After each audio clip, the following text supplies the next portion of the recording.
seperti maulid, haul Habib-Habib, ziarah kubur wali-wali, tidak malu sama Allah Jalla Jalalu. Bukankah mereka sedang bermaksiat sama Allah Subhanahu wa Ta'ala?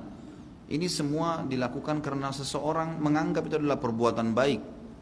Dan kebanyakan teman-teman kita ini, semoga Allah berikan hidayah, mereka menyangka mereka sedang mendekatkan diri kepada Allah Subhanahu wa Ta'ala. Padahal kita tahu semuanya, kalau Allah Subhanahu wa Ta'ala telah mengutus Nabi-Nya Muhammad sallallahu alaihi wasallam untuk mengajarkan ajaran yang Dia inginkan. Dan sebelum Nabi Muhammad SAW menutup hidupnya, ditutup dengan nafas yang terakhir, itu beliau sudah menyampaikan semuanya. Dan ini disepakati oleh para ulama. Tidak ada satupun di antara sahabat setelah meninggalnya Nabi Muhammad SAW kemudian menambah-nambah ajaran beliau SAW. Banyak orang yang tidak faham. Mereka mengatakan buktinya ada sahabat yang melakukan perbuatan-perbuatan yang Nabi tidak contohkan. Padahal yang dimaksud adalah pada saat Nabi Muhammad SAW masih hidup. Ini tidak termasuk dalam larangan karena wahyu sedang turun, agama dalam proses penyempurnaan. Tapi setelah sempurna agama itu tidak perlu sebenarnya orang melakukannya. Kenapa sebabnya? Syaitan menghiasi bagi orang, teman-teman sekalian. Kata ulama, dosa ada dua macam. Ada dosa syahwat dan ada dosa syubhat. Dosa syahwat adalah dosa yang diikuti dengan hawa nafsu, seperti orang mencuri, membunuh, berzina. Itu semua adalah hawa nafsu. Dan ada dosa syubhat. Ini yang banyak orang terjerumus dan dia tidak tahu kalau dia sedang terjerumus. Dia anggap itu ibadah padahal sebenarnya bukan. Ya. Termasuk dalam pelanggaran adalah melakukan apa yang baginda Nabi Muhammad SAW tidak ajarkan. Saya kasih contoh begini teman-teman. Kalau anda berkata maulid ini memperingati hari lahirnya atau hari matinya seseorang adalah hal yang boleh-boleh saja karena itu baik teman-teman. Seperti anda sedang kerja di satu perusahaan. Kita kerja di satu perusahaan. Perusahaan punya peraturan-peraturan. Kita masuk misalnya building itu ada 10 tingkat, rapi, bersih. Kita sebagai pegawai ingin berbuat perbuatan yang kita lihat baik, tapi perusahaan tidak suruh.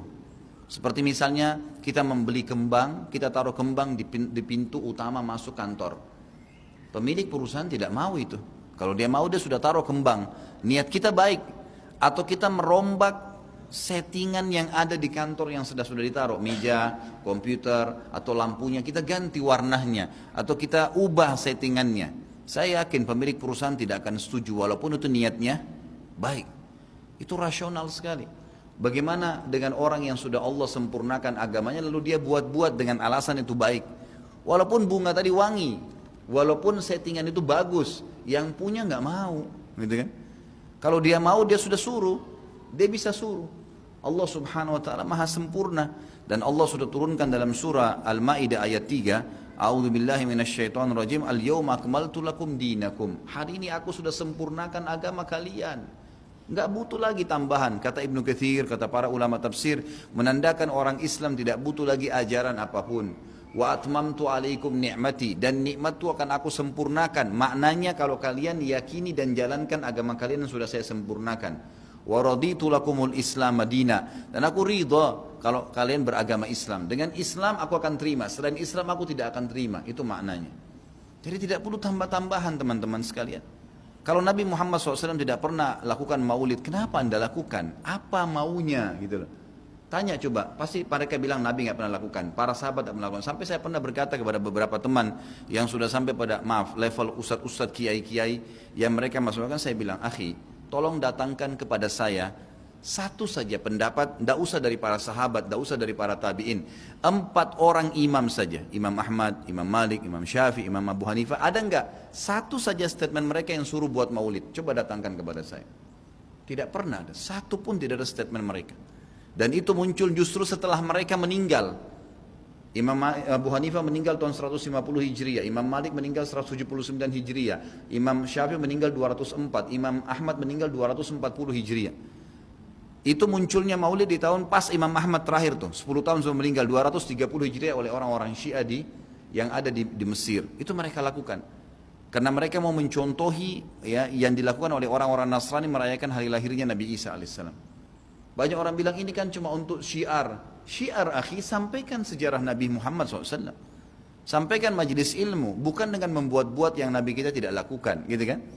Saya sudah kasih contoh tadi di perusahaan, walaupun kita dekat dengan seseorang pimpinan perusahaan pun, tidak mungkin kita bisa melanggar apa yang dia inginkan. harus mengikuti apa yang dia titahkan, gitu kan? Seperti itulah memahaminya. Dan segala macam jenis-jenis perbuatan saya tidak rinci satu persatu teman-teman sekalian. Saya sarankan jadikanlah Nabi Muhammad SAW betul-betul sebagai kiai anda. Kalau mau kerjakan sesuatu tanya, Nabi Muhammad SAW kerjain enggak? Kalau enggak cukup. Kita enggak lebih pintar dari Nabi SAW teman-teman. Dan beliau diutus untuk dicontohi. Yang diperintahkan saja sudah padat, sudah banyak. Untuk apa buat-buat lagi? Udah banyak gitu kan? Dan anehnya teman-teman yang buat acara maulid ini subhanallah banyak sunnah Nabi yang ditinggalin. Banyak, melimpah sunnah Nabi gak dikerjakan.